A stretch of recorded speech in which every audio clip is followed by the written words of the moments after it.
Hello everyone. Today's video is about a few different topics related to vitamin D, something called the Marshall Protocol, and whether mold exposure can have a negative impact on vitamin D receptor function. So jump right into it. Just before jumping into the video though, just reminding everyone that nothing I'm saying should be construed as medical advice. This is for informational purposes only. If you need medical advice, please talk to your healthcare provider to get that advice. And also, if you don't mind taking a quick moment at some point to please like, share, subscribe, and or post a quick comment on the video, I'd really appreciate it. So thanks in advance for taking a second to do that.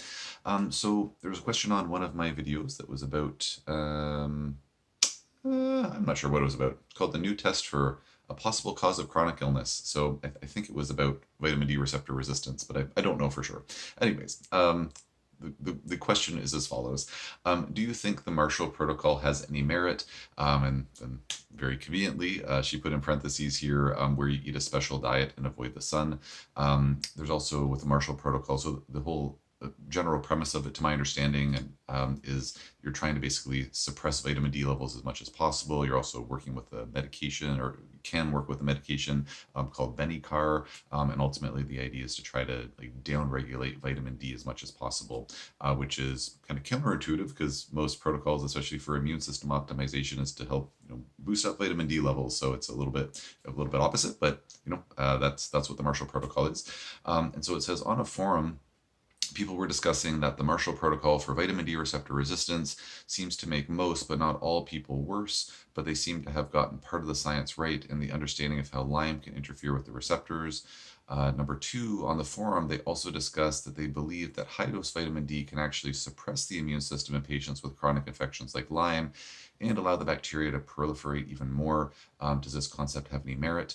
After working with a doctor / doing labs, I started high-dose vitamin D, and I think it's helping, ? But I just started a week and a half ago, so it's too soon for me to be sure. Reading this conflicting information, however, is confusing. Thanks for the questions and information there. And I'd be curious to know how it goes, with the high-dose vitamin D protocol that you're working with. So if you are so inclined to post on this video or a future one, it'd be nice to have an update on that, if you feel comfortable doing so. So the Marshall Protocol is an interesting one. I've never prescribed it to a patient. I've had a handful of patients, like maybe 5 or 6 patients who have been on the Marshall Protocol. They were prescribed it by another clinician. I haven't yet seen any, none of those patients had a particularly favorable result. Now, that being said, if it had cured them, they probably wouldn't have come to see me, so it's kind of probably a bit of a biased subpopulation. But I don't believe I've had any patients to date who have reported any benefits from being on the Marshall Protocol. I seem to recall 1 or 2 patients, and this has been years ago, so I'm a little rusty on the details here. It's not I don't think it's a very popular protocol in the grand scheme of things. So it's not like patients are coming in left, right, and center. It's not like, it was on Dr. Oz and everybody's doing the Marshall Protocol. My sort of sample size is relatively low with the Marshall Protocol, but I don't believe I've seen any benefit with any of my patients to date, but again, pretty small number. If anybody listening has done the Marshall Protocol and you don't mind chiming in, was it helpful for you, not helpful, harmful? How did you make out? Be curious to know. But I've kind of kept my ear to the ground. I really haven't heard at any conferences or from other colleagues that oh yeah, the Marshall Protocol is just the cat's meow and it's helping people left, right, and center. I'm not saying it's not the cat's meow. That's just been my experience with it by proxy to date. Now, as far as the comment, if I'm reading this correctly, that this forum, that high-dose vitamin D can actually suppress the immune system in patients with infections like Lyme and allow the bacteria to proliferate even more. I'm not aware of any research or any papers, anything like that, showing that that's the case. Again, if anybody knows of those resources, I'd be happy to be very interested in to take a look at that, but I have not seen that to date. What I can also say is that I've had quite a few patients on the high-dose vitamin D protocol. Some patients I've worked with, they have been taking, well over 50,000, so a couple of them over 100,000 international units of vitamin D. My colleague out on the West Coast, Dr. Sanja Tamburek, who I interviewed on my Overcoming Chronic Illness podcast. She's an expert in this area. She's been using this protocol for many years. Can listen to our interview if you're so inclined. And so just talking to her about her experience, like it does not seem that it's a protocol that makes folks worse. It's a protocol that has the potential to help a lot of patients, but it doesn't seem to be something that's making people worse, less, right, and center. I feel like it might be akin to, you can go online and, read about like the dangers of chelation therapy and how it makes people so sick. And it's just like this awful thing. And like in clinical practice, like, nope. In the research literature, nope. Like there's a few, anyways, I have other videos on this. I won't get into the weeds, but aside from like, certain niche populations of folks with, kidney disease, or the couple of, tragic mistakes that were made over time, in a couple of case reports where folks were given the wrong form of chelation and that led to a fatal outcome. Like these are just medical errors. It's not that chelation is dangerous, just in the wrong hands, it was dangerous, unfortunately.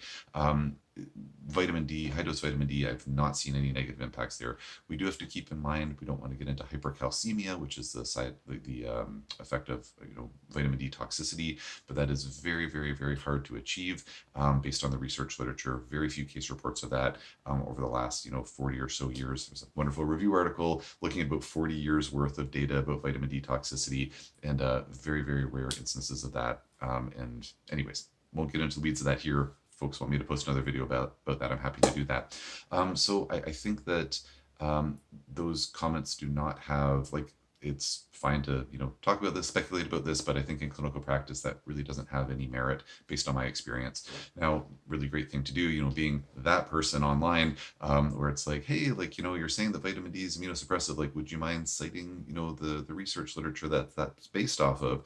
And my strong suspicion that it would be that there will be no citation, that it might be like, oh, like I heard Dr. So-and-so say this on a podcast, and then maybe Dr. So-and-so didn't have any research backing that up either. So again, not trying to be too highfalutin over here with my opinions on this, but I think that it's very unlikely that the high dose vitamin D is going to cause problems outside of the realm of hypercalcemia if it's being used way too high dosages without proper lab monitoring. So it is something we have to keep in mind from that perspective.